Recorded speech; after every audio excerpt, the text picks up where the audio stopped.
Hello everyone, and welcome to Biopedia. In my third Rewind episode, I thought I'd cover dominant versus recessive, which is the main version of inheritance that everyone learns about at school. But, although I've mentioned it before here on the show, I've not really covered what it is in any great detail yet.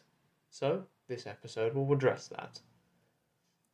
Essentially, this is the simplest form of genetic inheritance. As you know, you get one copy of a gene from each parent.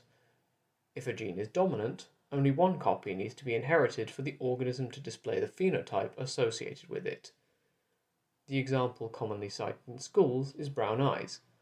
Regardless of whether only one or both of the alleles you inherited from your parents encodes brown eyes, you will end up with brown eyes.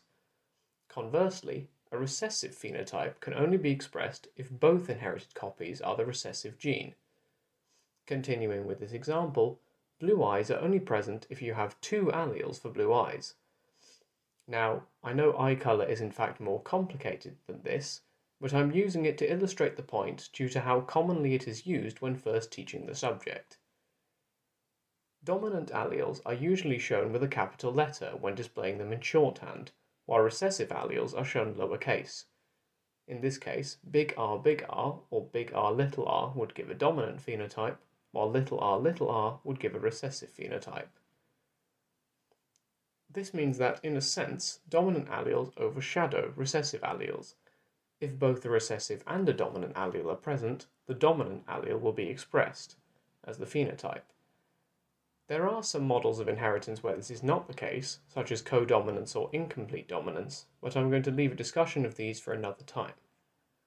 So, why is this overshadowing the case?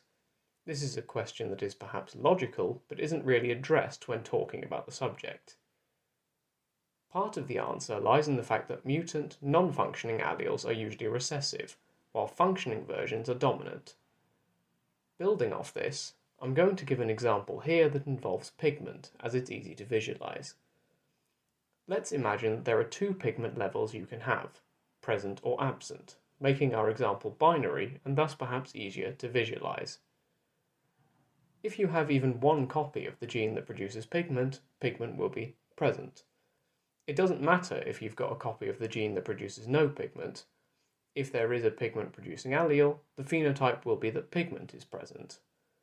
In a sense, if a dominant allele is present, it overshadows and muffles the recessive allele in this case. Only when two recessive alleles are present can the recessive phenotype be present. With the example of our pigment alleles, the pigment-absent phenotype can only be there if there is no pigment being produced at all, which necessarily involves the pigment-producing dominant allele not being there.